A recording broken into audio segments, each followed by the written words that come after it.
Hello, everybody. Hello. Hi, everybody. Welcome to the No Name Cinema Society, episode 7, Siete, if you can believe it. I am Jonathan Betzler. I am one of your hosts tonight. I'm decked in red. One, because the Clippers are playing their playoff game tonight, and against the Spurs, game 2. And also, got my Angels hat on. I'm an Angels ticket holder. And last night, they beat their rival Oakland A's 14-1, which got me a free sub from Jersey Mike's. Davie Jo, welcome to the broadcast. How you doing, man? Excited about the NBA playoffs? Pumped.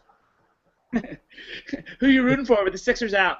I was gonna say I'm just pulling for the Sixers. I just want a good game. I'd like to see if Boston can win one. What do you mean if they can win one? They won in 2008. No, one game. One game. Oh, I see. All right, so now that we're done talking about sports, we can bring in J Money. How's it going, guys? Good to see you again. Although, welcome back. Wait, who's actually winning at this point, since I'm not following it, obviously? Well, it's still early in the playoffs. You're talking about NBA, it's still really early. They're only in game 2 of the first round. Is it possible the Golden State Warriors will win? Yes, very possible, not likely. That's really interesting, because I'm working on a project for the NBA that involves like picking teams for the championship, and our case study was to use the Golden State Warriors just completely randomly. So I've heard that they're kind of ascending without, and it's just kind of funny that it worked out that way. They have the best record in the league by far, actually, one of the best records in the last 25 years. No, really? They have a terrible logo. Is the only thing I know about them at this point. So. All right, let's yeah. I got another shot of Davie Jo looking bored. So anyway, tonight's film is called Child 44, directed by Swedish director Daniel Espinosa. Yes, in spite of his the way his last name sounds, he is a Swedish gentleman. And the synopsis of tonight's film, I was at the game last night, which is why my voice is a little hoarse, is one of the tenets of Marxist society is that murder does not happen in paradise. That's the title that first comes up when the movie opens, is that murder does not happen in paradise. So the idea being in a worker state where goods and finances are shared amongst the population, that eliminates greed, and greed eliminates murder. Sort of a naive, happy thought that does not take into account mental illness. And that's what Russia in 1953 starts to encounter is a psychopath, a child murderer on the loose, but the state won't acknowledge his existence to avoid holes getting poked into the Marxist theory. All the murders are classified as accidents, but that doesn't sit well with our hero, an MGB officer played by Tom Hardy, who in spite of falling out of favor, takes it upon himself to get to the bottom of these awful murders. And there are many, many other things that happen in the film, sort of subplots and side things, but that's the basic idea. So, Davie Jo, your opening thoughts. I thought it was a pretty ambitious movie, and I did overall. I think I liked the movie, but it's heavy and it's not a quick one. J Money, your opening thoughts. Yeah, I would say that I kept thinking of the quote from The Simpsons where Homer says at one point, "Marge, in theory, communism works." In theory, everything about this movie should have worked, but it just didn't actually translate on the screen. It was kind of a mess. I actually liked the movie quite a bit in the sense that, like Focus, this was a movie that was in my wheelhouse. You guys remember my number 5 movie of all time last week was Dr. Zhivago. I also done a lot of research on 1950s Russia for a screenplay that I've done and have done readings of. I don't remember if you were at the reading, J Money, in January of 2010 with Dylan Baker and Betty Gilpin and Fred Weller. Were you there? No, I missed that, unfortunately. So I'm a bit of a Russophile, if that's a word, and so this sort of fit in my wheelhouse. So I would say that I was fascinated and compelled the entire time, but I have many issues with the film. It's I enjoyed it very much, although it's very flawed, and the word that keeps coming to mind is muddled. So, Davie Jo, why don't you kick us off with a little more? Yeah, I think first let's start with the look of the movie and the sets. I thought it definitely did a good job of sort of portraying the Soviet Union back then as being kind of a dark and bleak.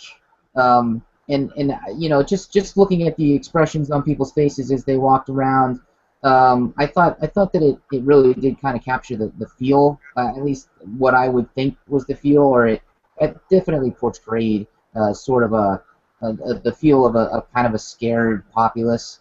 I thought that the apartments, and I liked the idea of kind of how it showed how the elite lived so much nicer than the regular people, and even though it's a communist society. So I'm basically trying to avoid getting into the story because it's so complicated, but I definitely did enjoy the movie. I definitely thought it kind of dragged a little bit, but overall I did like it. I mean, I don't know if I feel like it dragged, because I feel like I wish there's some things that were a little more explored. A couple things one thing that you mentioned that I did like about it overall is I thought the production design was one of its stronger craft elements. I thought the production design was I mean, like I said earlier before we went on the air, that they weren't exactly aiming for opulence, but which I think was a good choice. I think the production design felt real, honest, and yet detailed. J Money? It's interesting because I think that the production design was successful, but I also feel like it was really heavy-handed. I think it was incredibly one-note in the sense that he just, the Espinosa or whoever else was working on this project was really trying to push this idea of dystopia to a certain degree, of this crumbling society, and the whole thing felt incredibly just washed and gray and dark tone.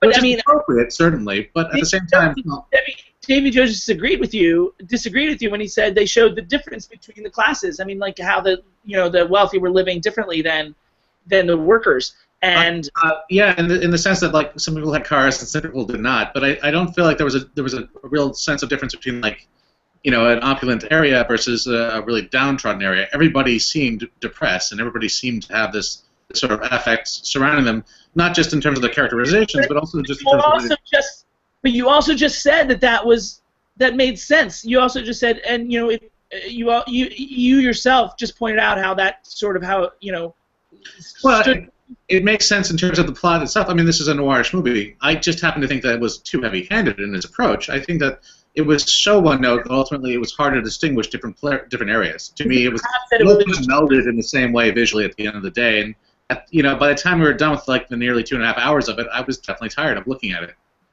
Was it really 2.5 hours? I don't think it was. It was 2 hours and 17 minutes, and it felt a little bit longer, frankly. It was a very tedious movie for me.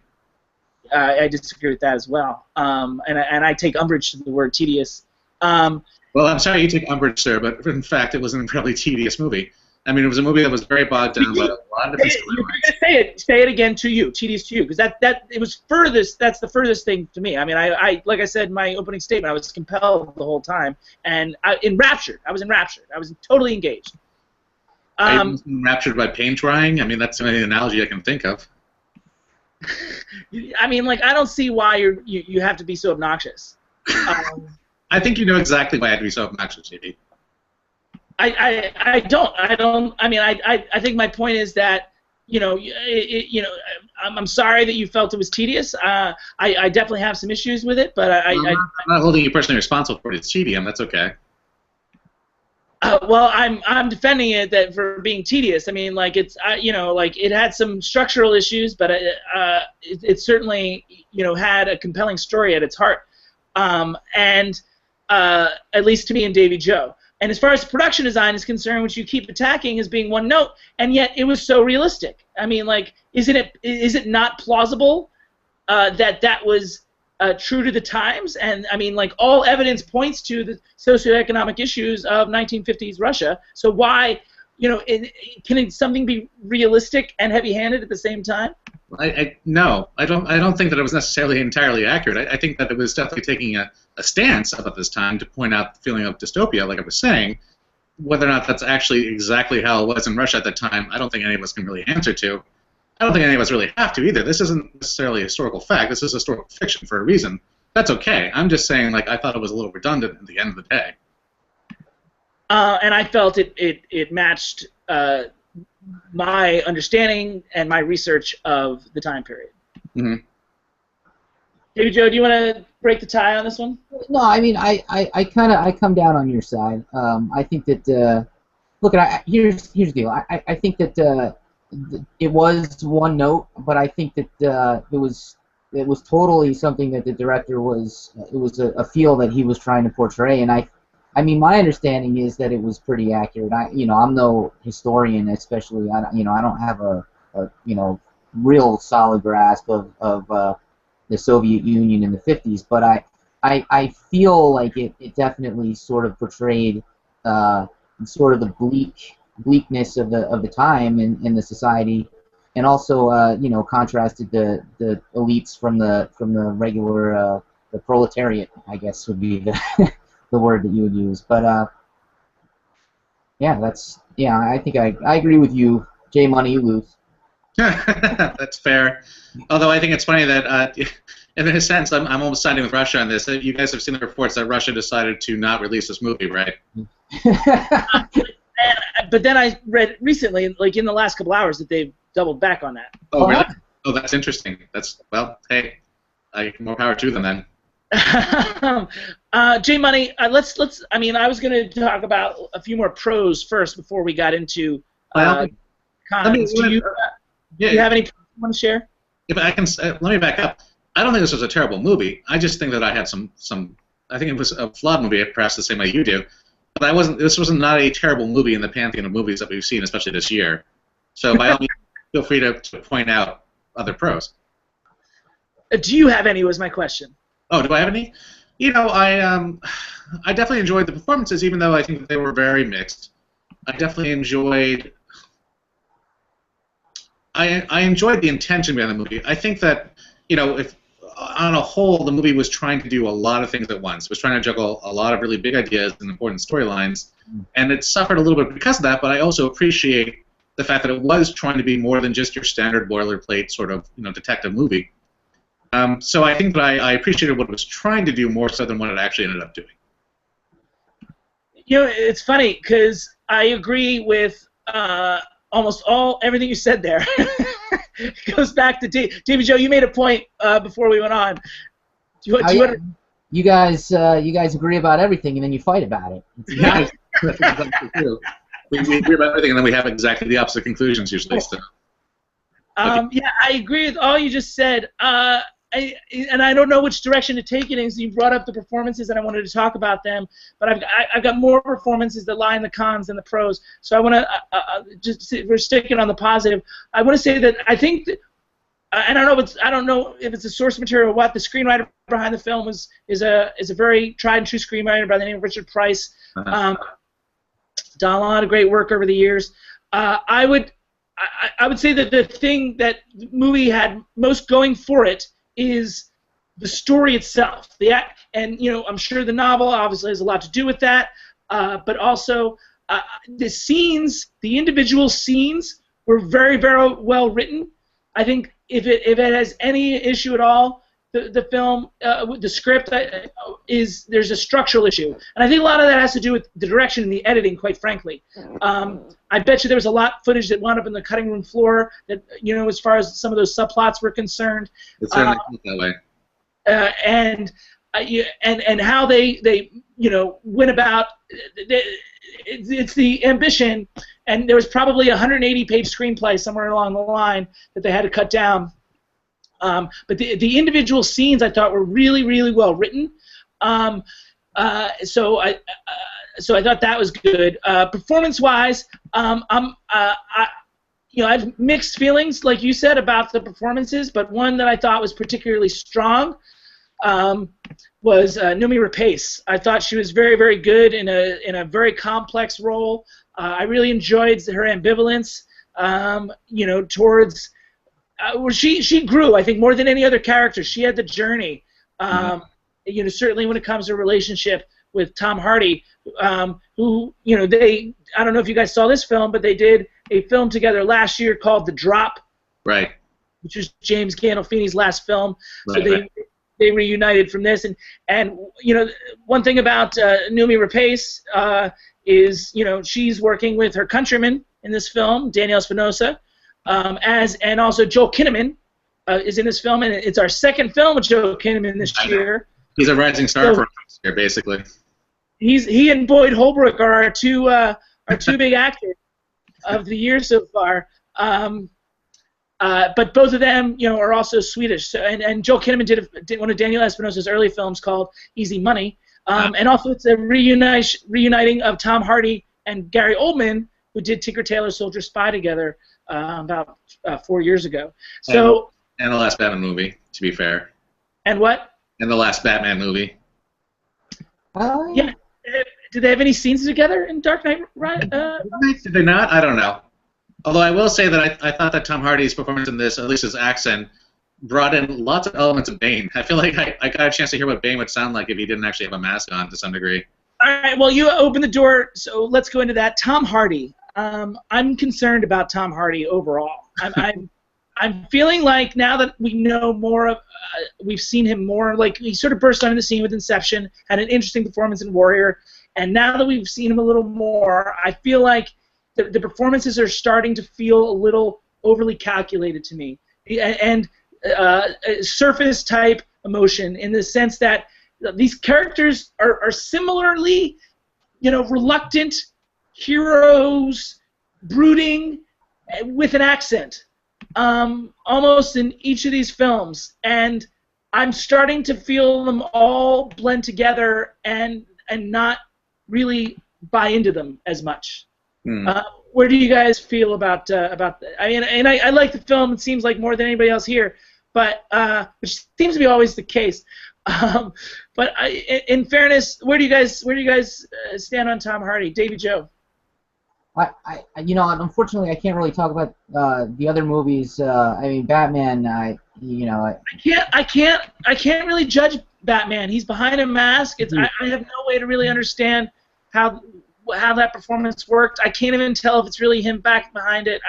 I have no way to really evaluate. I agree with that 100%. And I haven't seen Warrior. But I thought he did a good job in this movie. I really I thought it was compelling. I definitely the scene at the farm. I thought that he kind of played the role of a soldier with integrity.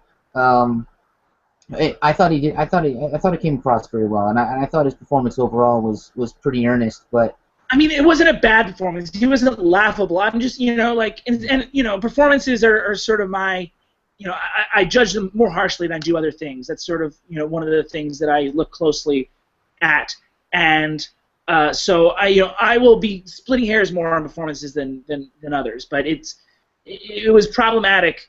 I mean, like it wasn't awful, but I mean, like I think it lacked depth. Is there a scene that sticks out to you, or? Yes. The scene where his wife, try not to give too much away, but he learns that he misunderstood his relationship with his wife for a while. You know what I'm talking about? Yeah. Yeah.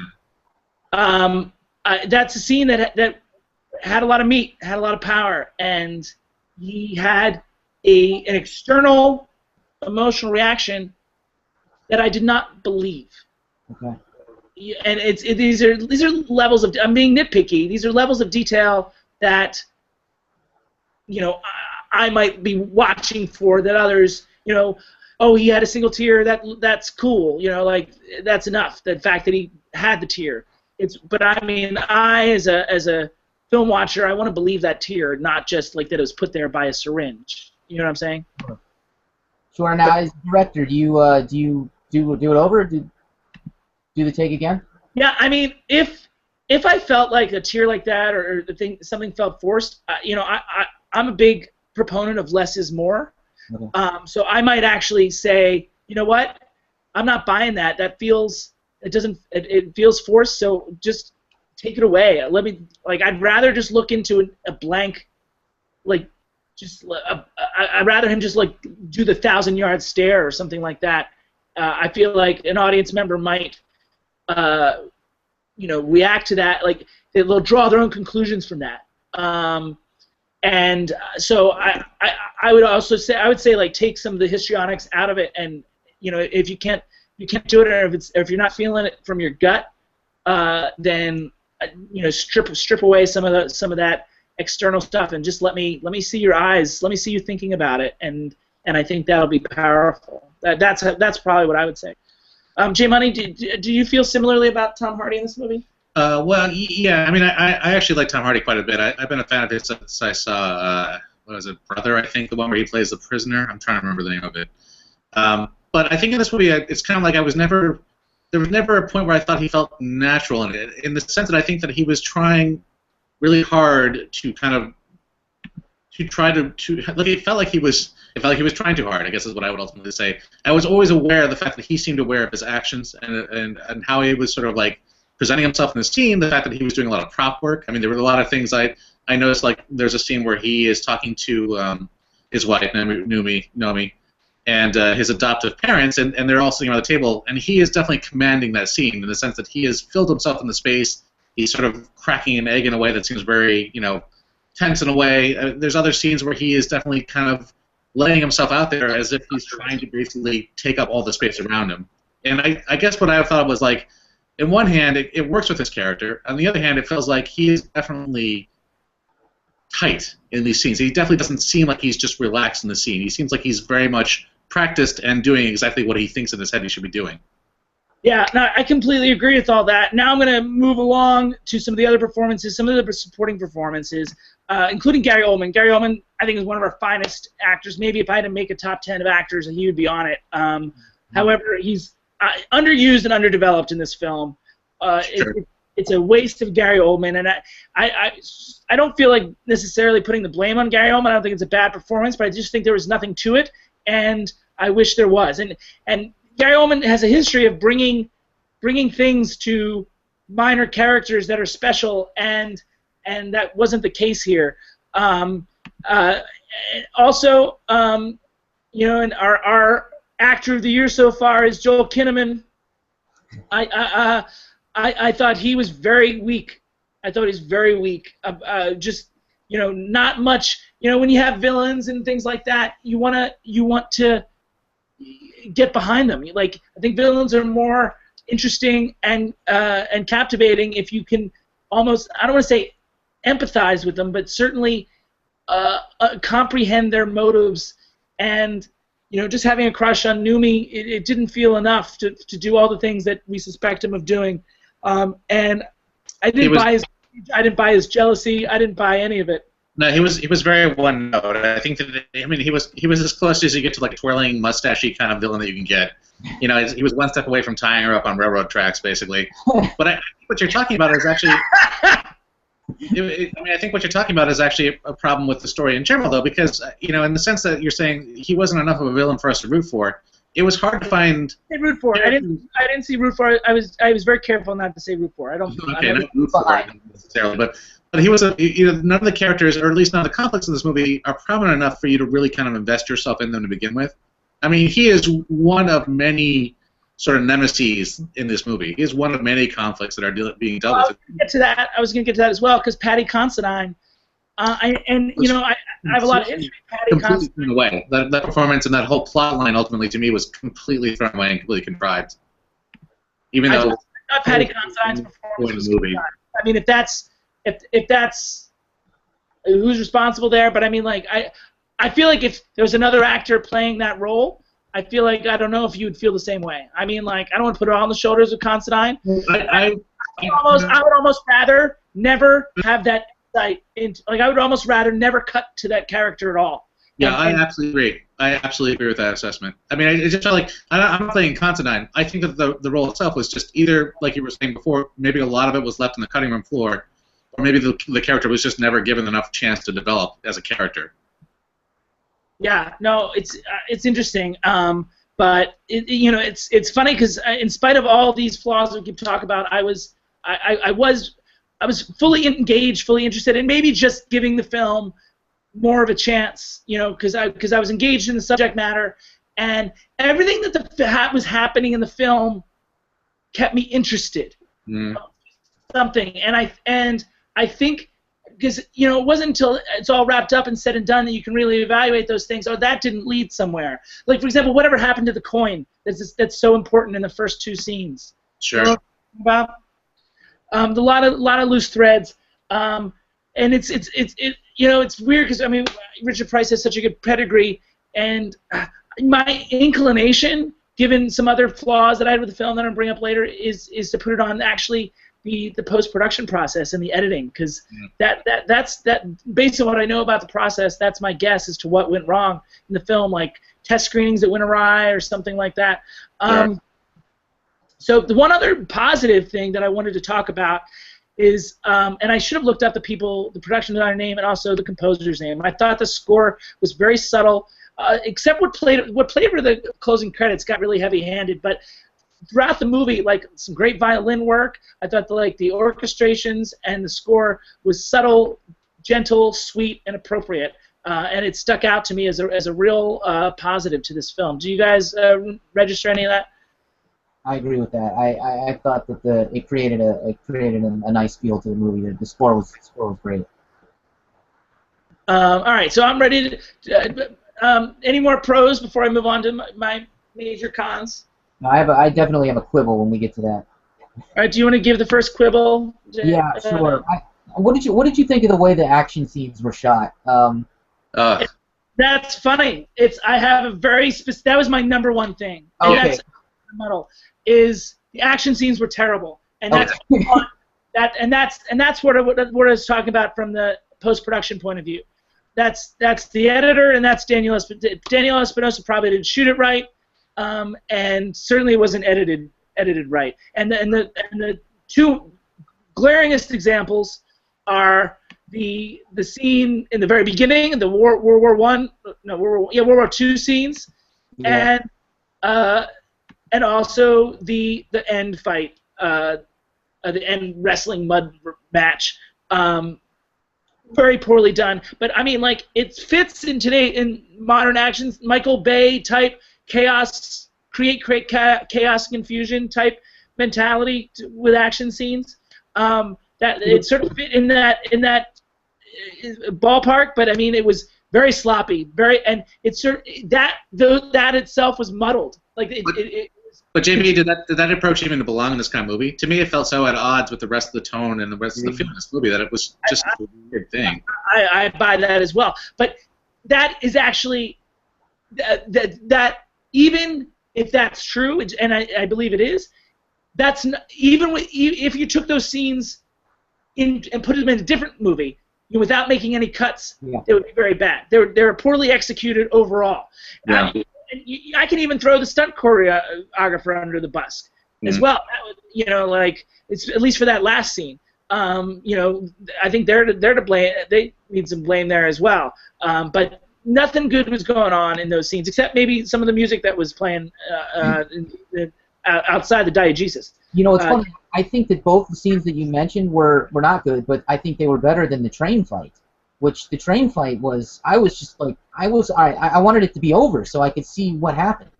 I'm forgetting the train fight. What's the train fight? When they're on the train, when Noomi and Tom Hardy have escaped. Oh my God, that was terrible. Yes. I knew there was a third one, and I didn't write it down. It slipped my mind. That was also strange. It was strangely weak. I thought I saw her get stabbed. I would have sworn that she got stabbed at some point. I thought she did too. Editing. And I mostly I would fault the second half of the movie, because I felt like the first half of the movie was, really got my attention and got me engaged. Take and I don't need that war scene. I did not need the World War II scene at all. No, the war scene seemed completely contrived. It seemed like it was just there to kind of settle a resolution that pops up at the very end. And also, I think it had, it wanted to give you a sense that he was a known hero type. Yeah. But was that even necessary? I mean, it really, honestly, didn't come into play. Only to raise the stakes of the fall from grace. I think that was the. I think that was its purpose. Yeah. And to make Kinnaman seem even, more like a heel. Yeah, but I mean, like the rest of the movie did fine with that. It's interesting is that this movie, for all they were complaining about, had many good scenes, many good scenes. Any scenes that where they're following somebody, like the actual uncovering of the mystery, like where Hardy's character is like actually doing some investigative work. Some of that stuff is really well done. But when the action scenes were a real problem, and I think that sort of that was my number one issue. And it sounds like J Money, you're on the same page with that. Yeah, I don't know if it's my number one issue, but I also felt the same way, especially from the very beginning with the like you were saying, the war scene. I hate the shaky camera work that was involved with that. I couldn't even watch it at one point. It was just really hard. And it's just like, what's the point? Why even do this at this point? It wouldn't be that hard to not have it go in there with a handheld. It wouldn't be that hard just to set up a shot to make sure that people understand what's happening. I like how, and this to your point earlier, J Money. I like how complicated this was as a mystery. It reminded me of, I don't know if you've seen a film from 1983 called Gorky Park. I'm familiar with it, but I haven't seen it.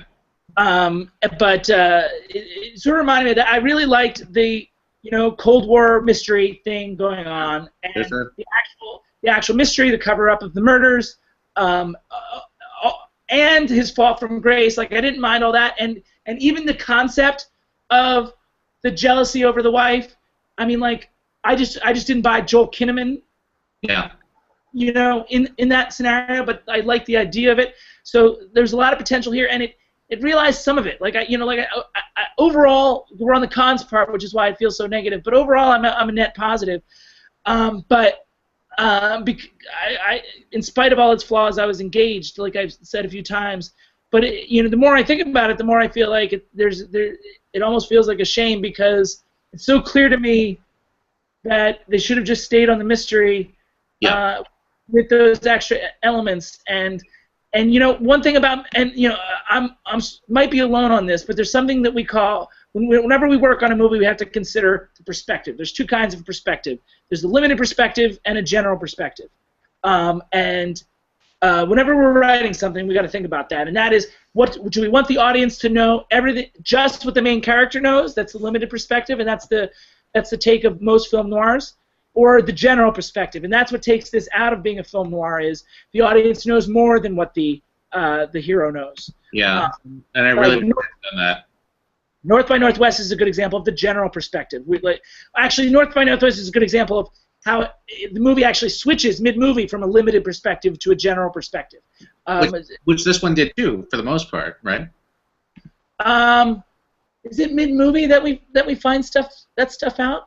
Well, it's like, as you say, initially the serial killer is kind of portrayed as this mystery figure, and then there's a point where we actually are taken into his world before Tom Hardy knows anything about him. Right, but even before that, we see scenes that don't have Tom Hardy in him. Like we see things from Joel Kinnaman's perspective or Noomi Rapace's perspective. So that takes. And guys, I'd like to report that we actually do have a viewer right now. Hi, viewer. Hey, viewer. Hey. Our first viewer in a couple of weeks. Congratulations. Maybe since week 1.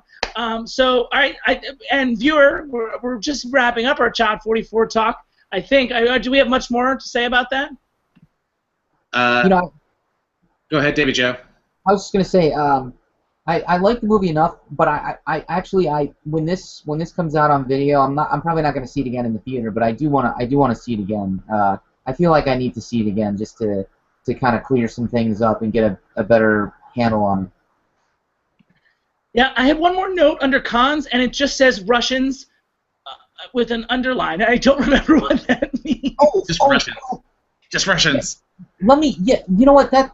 This is something I wanted to ask you about. All right. So after I saw the movie, I went and kind of read what people were, or critics were saying about it, and everyone's got the same criticism. And I just wanted to see what you guys thought about it. What did you think of the accents? Essentially, it's a British accent with a Z in front of every word. Yeah. Except half the cast is Swedish. Yeah. Yeah. No, I know. And I don't have. I'm looking. what are you gonna do? It's you don't have Russian actors. Do they want the movie to be a subtitled movie and be in Russian? That's what it was. Actually, that's what that's what it was. That's why I wanted to. I would rather have seen this film with Russian actors. Yes. Okay. I would totally agree, or something. I think for me the problem wasn't so much the fact that there was these sort of crazy accents as much as they were all incredibly consistent.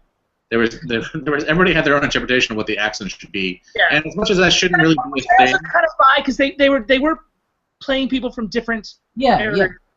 There was like dialogue. But none of them sounded. I mean, they all sounded like they were trying to fake an accent. For me, it's like it's the kind of thing that really shouldn't affect you, but it was distracting at a certain point and also kind of comical. Well, overall, I just feel like we're past that point in cinema.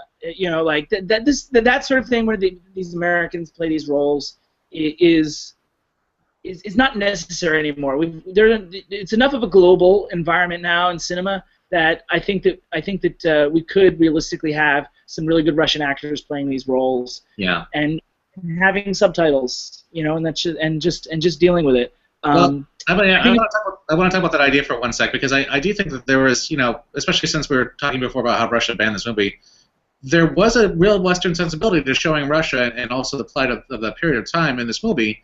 And I kind of, for me, it's like it was interesting that they decided to release it now. I mean, obviously this movie was made now for a reason, but it did start by having, a sort of a brief synopsis of this period of time where Soviet Russia, I guess, enforced a famine on Ukraine. It seemed like they were trying to pick a certain point to make it maybe a little more, I don't want to say relevant, but also a little more allegorical to current events that are happening right now, especially with Russia and the Ukraine. Once again, I feel like J Money's trying to take these external elements and apply them to the film. I mean, I feel like that's a stretch, especially given it seems like they were really trying to incorporate as much of the book as possible, and I think but JB, they decided to make the book now for a reason. I guess my point is they must. To me, it's like that. I felt like there was such a strong sense in this movie to point out about how much communism failed, essentially, and it almost seemed kind of silly, like redundant in a way for me, that they were so harping on this idea. Well, I mean, communism. You can only say for sure that communism failed in Russia, because communism isn't necessarily failing in China, depending on at least not financially speaking. They're doing very well as an economy. Yeah, well, they're communists in a lot of name as opposed to practice. But I mean, regardless, this is definitely about. That was true of Russia. That was true of Russia as well, technically speaking. By the end of it, sure. But I guess I felt like either way, this felt like a movie that was very. 53. This movie was a movie that had a very Cold War era kind of stance to it, which I thought was kind of, I don't know, funny in a sense. I mean, you just don't see that kind of stuff that much anymore, and now it feels like it's coming back around. I liked it. I mean, maybe I'm just overly capitalist, but I liked. It also, like I said, I actually have done a lot of research on this period in Russia, so it felt appropriate.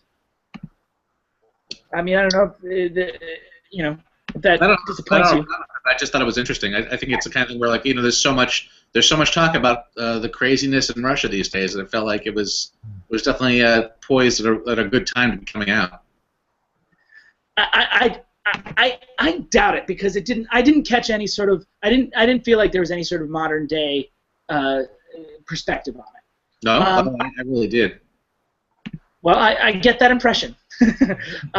I'm gonna Davie Jo. Do you want to break the tie again? All right. What are we arguing about right now? What are you agreeing on? Never mind. Just move on. It's fine. It's fine. He fell asleep for a few minutes there, J Money. So one thing I skipped in the very beginning is errors and omissions. A couple things that were left over from last time that either we didn't say or said incorrectly on the last show. We did the film Home, and we had an overall discussion about animation. And one of the things that J Money asked about is the movie Cloudy with a Chance of Meatballs, and I wasn't aware of the animation company behind it, and it's actually Sony Pictures Internal Animation behind Cloudy with a Chance of Meatballs, to answer your question about that particular film.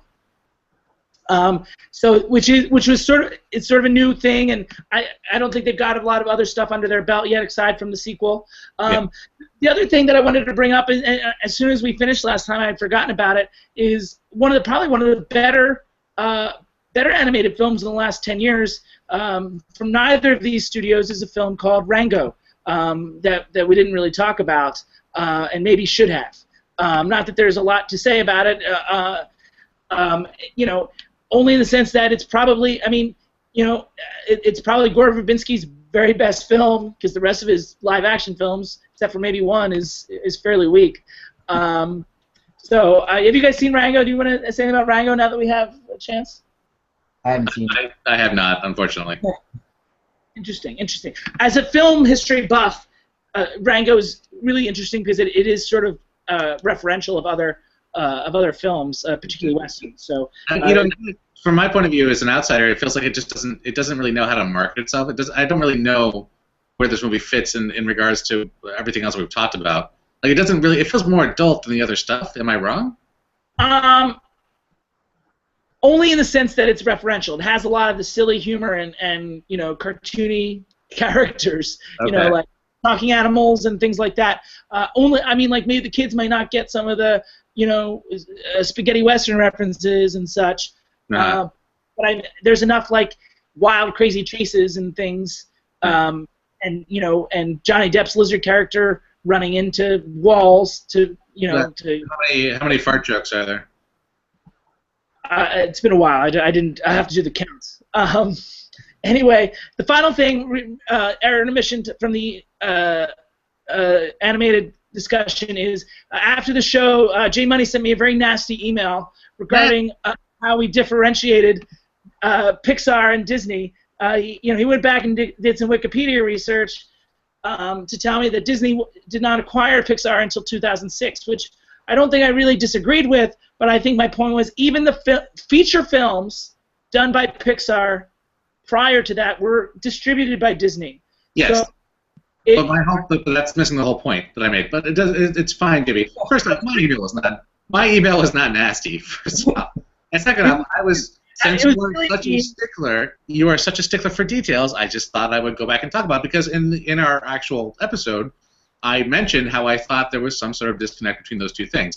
Disney did distribute Pixar's movies early on, and then Disney acquired Pixar. But as I pointed out, Pixar and Disney are still two kind of separate working entities.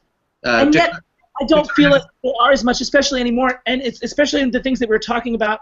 They still have their own creative forces behind each of their own movies. There's still different movies that are released.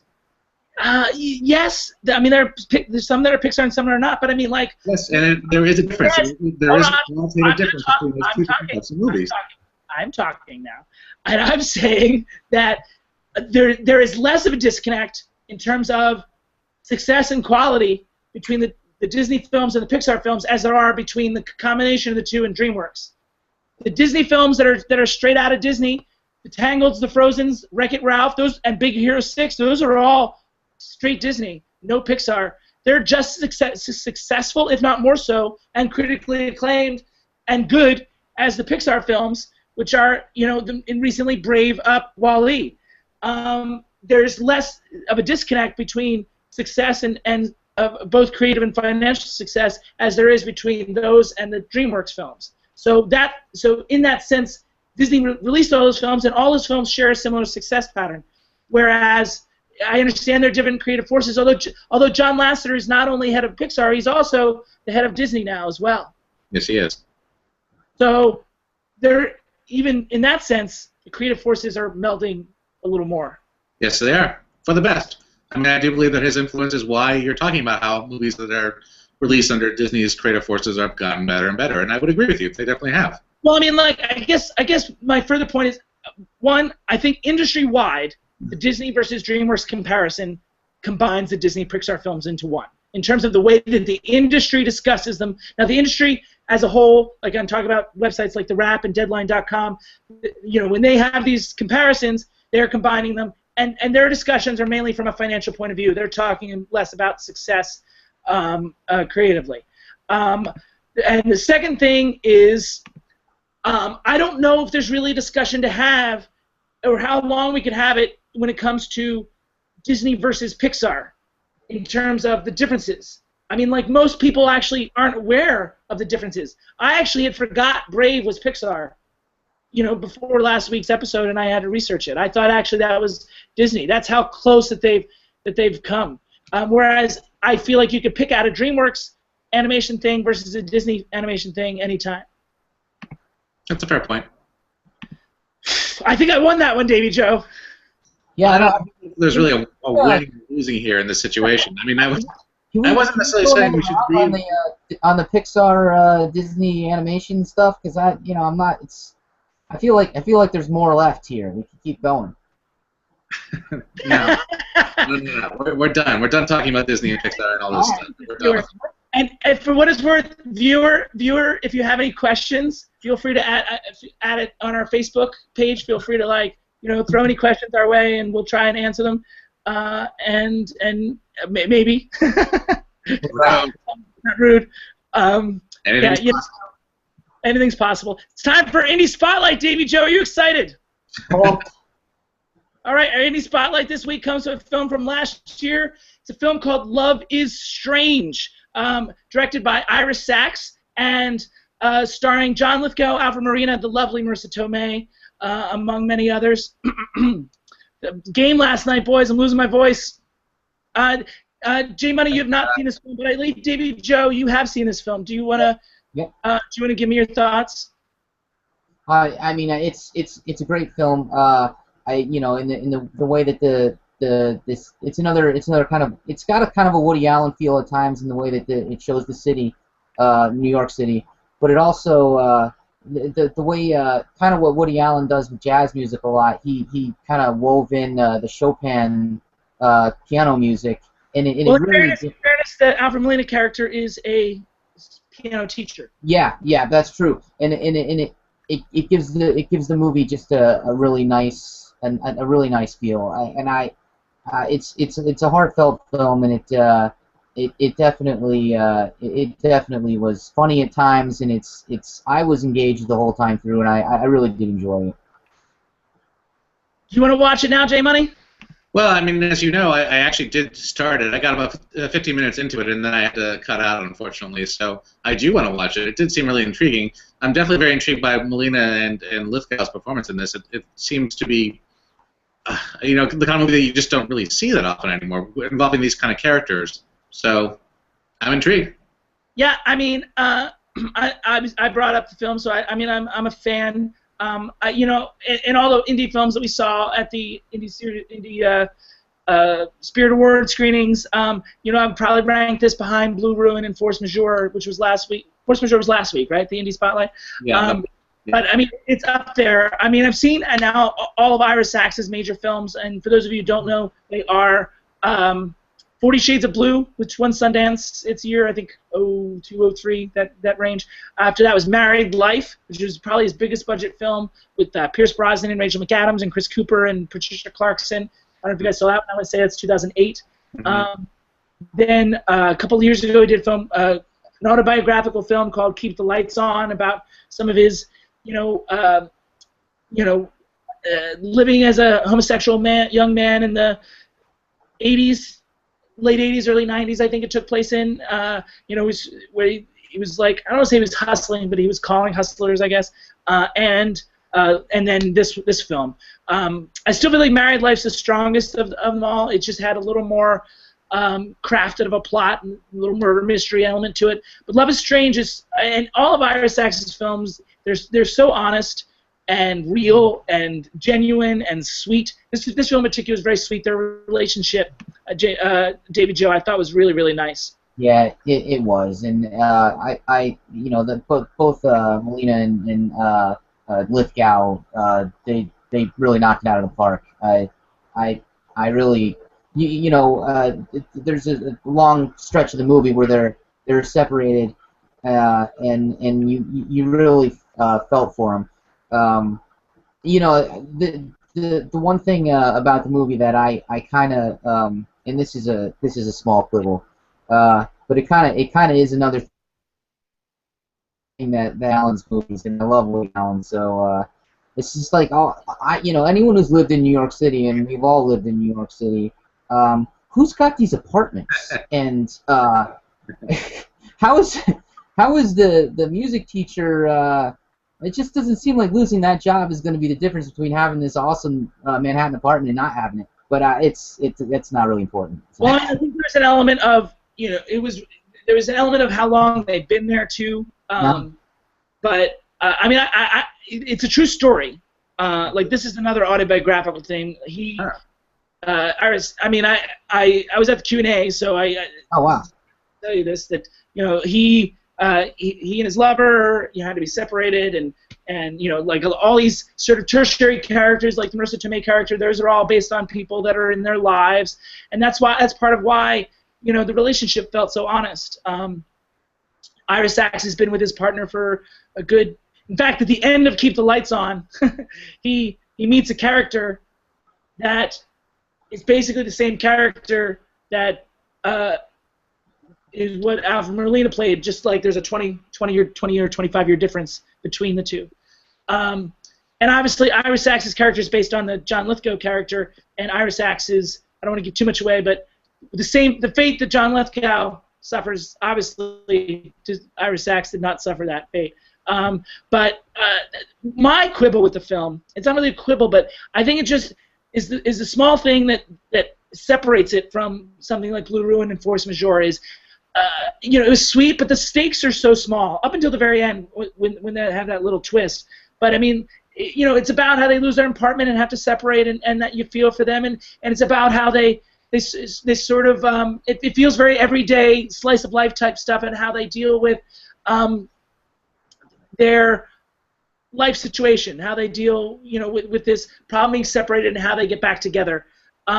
It's not solving a child murder or anything like that, and maybe that makes it a little more true to life, but I also feel like it, and it's funny because my films have a similar vibe to them, so it's weird that I would quibble about this, but it does feel like I was interested, but not like rooting in any way. You know what I mean? Like it didn't. I wasn't like passionate about it. Does that make sense, Davie Jo? No, it did. I mean, I wanted them to get back together, but it wasn't earth shattering. Like I know what you're saying. It's not like they broke up. They just had to separate because they couldn't afford their apartment anymore. Yeah, and John Lithgow's character was too old to collect a certain type of pension, or I saw it in January, so I don't remember the exact details, but there was some obstacles to receiving their Social Security or something.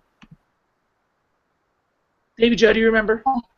I understood why they didn't move upstate, but I also kind of felt like I don't know. You kind of felt like they could have worked something out where they would have been together a little bit more. At least like for meals and such. I don't know, but again, I'm splitting hairs, and it's not the point of the movie is that they were separate. That's a really good point. That's a really good point because I mean it is the central conflict of the movie, and if it seems not that insurmountable, yeah, it dilutes the impact of the film as a whole. Is that a fair statement? Yeah, no, I agree with that. I think that's accurate. All right, cool. I like being accurate, J Money. All right. So, all right, we're coming close to the hour mark. We have lost our viewer. That's fair. That's okay. Is it okay? That's okay. Anyway. So this will probably go quick because once again, these losers did not do their homework. It's time for our classic movie of the week, and you might see it behind me already. It's The Last Picture Show, 1971. I feel like my voice is dying here. Does it sound as bad to you guys as it feels to me? Yes. Sounds great, man. It sounds sexy, right? Like raspy. That's right. It's very modeled. Yeah, it's a sexy sign. Yeah. So how about this movie, huh? Look at Davie Jo trying to get us back on track. Do you believe this shit? Shut up! I'll talk about Last Picture Show when I'm damn ready. We're already at 50-some minutes. Who cares? Nobody's watching anymore. Go for it. Just go for it. Anyway, this is my 9th favorite film of all time. So we've talked about, we talked about my 5th favorite movie of all time last time, my 7th favorite movie of all time in Annie Hall. I think both of those were last week. So now it just so happens that my 9th favorite comes up. I'm not doing that on purpose. When I screened it in Los Angeles not too long ago, one of the attendees said that they thought it was a perfect movie. Wow. It's also based on my favorite book of all time. I assume you guys haven't read the book either by Larry McMurtry? No. Do you have any idea what it's about? No. It's funny, JB, because actually what I know most about this movie, or at least what I've heard most about this movie, is all the shenanigans that happened off camera, as opposed to the actual movie. It's not important to the movie itself, but the director, Peter Bogdanovich, was married to the production designer, Polly Platt, and he had an affair with his 20-year-old star female, played by Sybil Shepherd. But I just want to show you this picture real quick. I mean, like, holy shit! Look at this woman. I don't care. I don't care who I was married to. I would have, if she was interested in me, I would have an affair with her too. I think even Polly Platt was like, if you can get that shit, I would tap that too. I mean, she is stunning in this movie, in a very slutty way. But it's beside the point. It's small town life. And even though it's from 1971, it is in black and white, and it's a masterpiece. It's not about the words. It's about the moments between the words. It's expertly, so many characters, all three-dimensional, interwoven. That's something that Child 44 couldn't do. Had a lot of characters that they couldn't all make three-dimensional. Last Picture Show does it. Obviously, I think it's one of the greatest films of all time. The audience felt so as well. It's a special movie. You guys haven't seen it, so the discussion can't go too long. Cinematography is gorgeous. You've already seen some of the shots here, but it's really about it's a character-driven piece. It's about the nuance, the details, and it's a complete film with a complete three-dimensional portrait of life in this small town in 1950, late 50s, early 60s.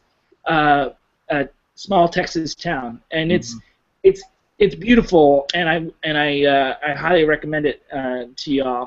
And what else I've always heard about this movie is that it represents a certain sort of shift in Hollywood in general. That it is a movie that's very indicative of a tonal shift in the kind of stuff that was produced in Hollywood after this point.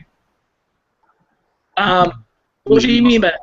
Well, in the sense that it brought in a lot of adult themes that were not necessarily tackled as much in Hollywood before this. In the sense that it brought in a lot of realism, apparently, that was not necessarily tackled in the same way. I mean, you tell me, JB, because I haven't seen this, but I've always heard that this is a kind of focal point movie.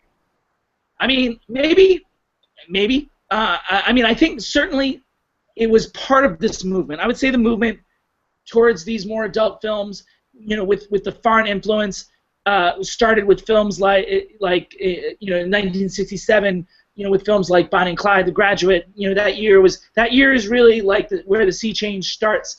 In the early 70s. I mean, people look at that era between 1967 and 1975 as like a true age of masterworks in cinema, and films like The Godfather and Cabaret are a part of this movement. Midnight Cowboy, the list goes on and on. Clockwork Orange, which came out the same year as Last Picture Show, and it all these films in different ways represented a sea change. What's interesting about Last Picture Show is, in addition to its being a modern film in that regard, with all its honesty and its realism, it also owed a great debt. Before he made this film, Peter Bogdanovich did a documentary on John Ford, and it borrowed a lot of John Ford's sensibility John Ford wouldn't have dealt with the actors the same way. But some of the cinematography, some of the shots. I'm gonna pull up a shot here actually. That's a good example of it. This shot that I'm about to pull up is part of a 4-minute scene. All that's entirely this shot. And the camera moves around a little bit. It pans from the water to these 3 people sitting on this log, and he tells this whole story, and it's all in one shot. And what's amazing is that this is just lucky for Peter Bogdanovich, but there was a cloud that came over them at just the right time in the monologue, and then the cloud moved away, and they were lit again. And it's gorgeous, and it's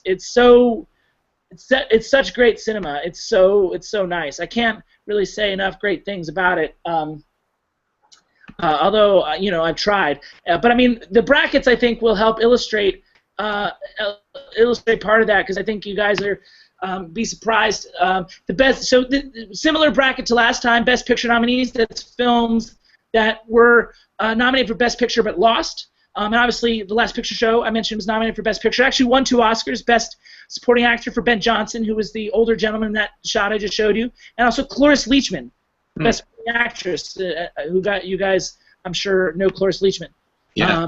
And so she won an Oscar for an amazing performance as Ruth Popper in this film. So Last Picture Show lost in 1971 to The French Connection. Ah, that's interesting. And Jaws, nominated for Best Picture in 1975, lost to One Flew Over the Cuckoo's Nest. So these are both great films. Jaws is a film we screened in Los Angeles, and last July 4th weekend we had the screening. Yeah. So we had people come to both screenings, and you guys have seen Jaws. So I mean, do you guys have any thoughts on Jaws before I? Yeah, Davie Jo, go first. It's been a long time since I've seen Jaws, but I mean, I love the movie. I guess everyone's familiar with the story about how the shark didn't work, and that's why we don't get to see it till the end, and how it's